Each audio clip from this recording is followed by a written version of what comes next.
Selamat datang kembali pada channel Mutiara Investasi. Semoga sobat investor dalam keadaan baik dan sehat-sehat selalu dimanapun berada. Video ini tidak bermaksud mengajak membeli dan menjual saham. Harga saham properti dari awal tahun 2023 ini terlihat murah seiring pelemahan IHSG. Seperti diketahui, IHSG melemah tajam sejak awal tahun 2023. Sejumlah saham pun mengalami penurunan harga, termasuk saham properti. Hasil, harga saham properti kini terlihat murah. Sentimen kenaikan suku bunga dan inflasi dapat menjadi penghambat sektor emiten properti, terutama untuk developer yang sebagian besar pembelinya menggunakan KPR. Sementara faktor yang dapat menjadi sentimen positif berasal dari dihentikannya kebijakan PPKM, jumlah wisatawan yang terus meningkat, daya beli masyarakat yang meningkat sehingga industri properti kembali menarik. Berikut ini adalah 5 saham properti terbaik versi Mutiara Investasi. Pertama, adalah PT Pakuwon Jati Tbk, telah menunjukkan kemampuan dalam melakukan ekspansi bisnis, dengan membangun properti di berbagai kota di Indonesia.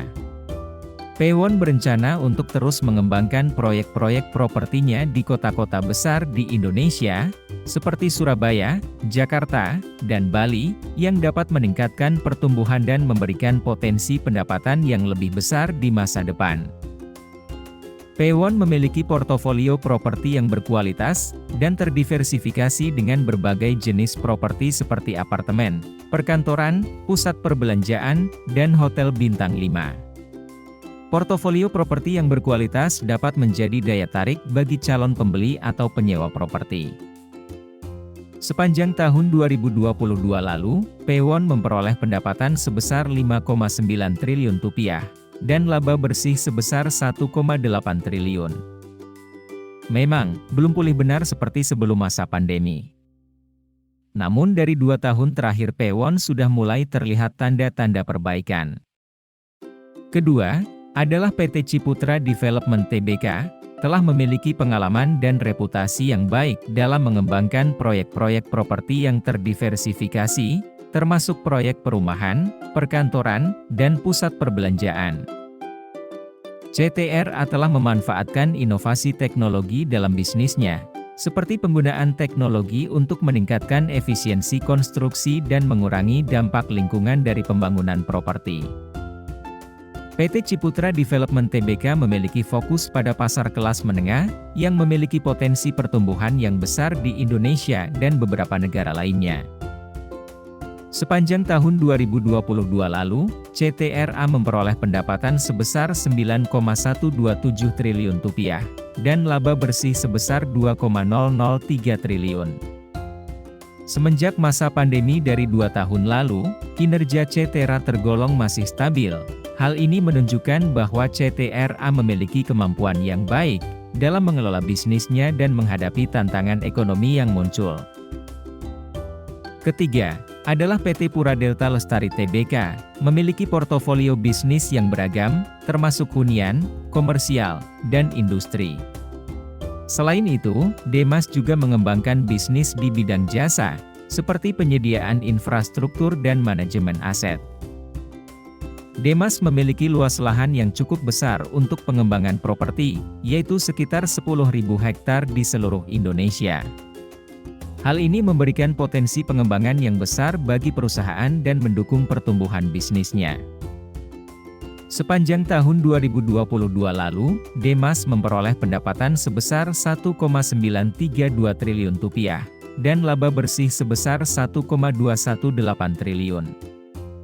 Semenjak masa pandemi dari 2 tahun lalu, kinerja Demas bisa dibilang sudah pulih, dan siap untuk menghadapi tantangan ekonomi di bisnis properti ke depan. Keempat, adalah PT Summarecon Agung Tbk, merupakan perusahaan pengembang properti terkemuka di Indonesia. SMRA terkenal dengan pengembangan kawasan terpadu Summarecon Serpong di Tangerang, Banten. Kawasan terpadu ini memiliki berbagai fasilitas, seperti rumah, apartemen, pusat perbelanjaan, sekolah, rumah sakit, dan taman. SMRA mengembangkan lebih dari 20 kawasan terpadu di seluruh Indonesia, termasuk di Jakarta, Bekasi, Bandung, dan Surabaya. Sepanjang tahun 2022 lalu, SMRA memperoleh pendapatan sebesar Rp5,719 triliun dan laba bersih sebesar Rp772 miliar. Selama 5 tahun terakhir rata-rata laba bersih SMRA masih konsisten di angka Rp500 hingga Rp600 miliar. Kelima, adalah PT Bumi Serpong Damai Tbk, juga termasuk salah satu perusahaan pengembang properti terbesar di Indonesia. BSD City merupakan kawasan terpadu yang terletak di Tangerang Selatan, Banten. Kawasan ini meliputi lebih dari 6.000 hektar lahan, dan telah dikembangkan sejak tahun 1994. Di BSD City terdapat pusat perbelanjaan, hotel, sekolah, universitas, dan fasilitas olahraga.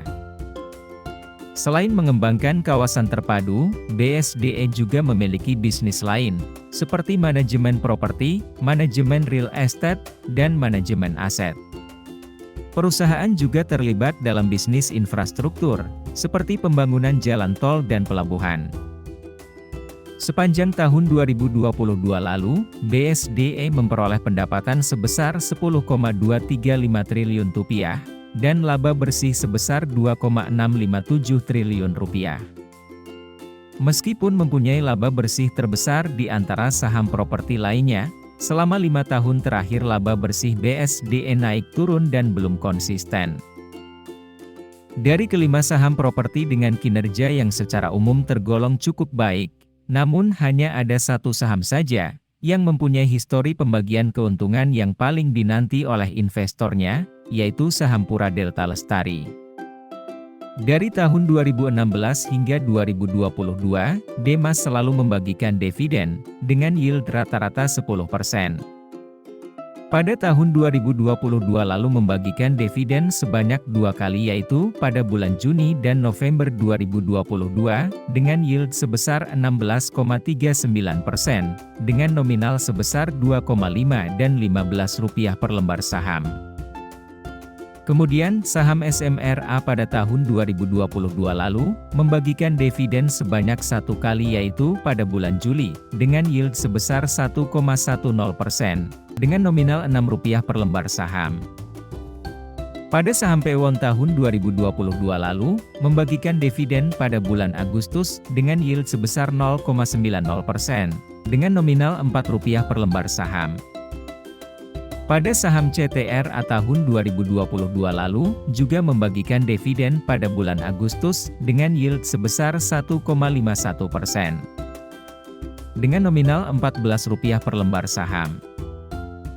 Sedangkan pada saham BSDE, tercatat terakhir kali membagikan dividen pada tahun 2017 dengan yield hanya 0,28% dengan nominal Rp5 per lembar saham. Nah, tulis di kolom komentar ya, saham-saham properti favoritmu, dan pernah atau saat ini masih ada di portofolio sahammu.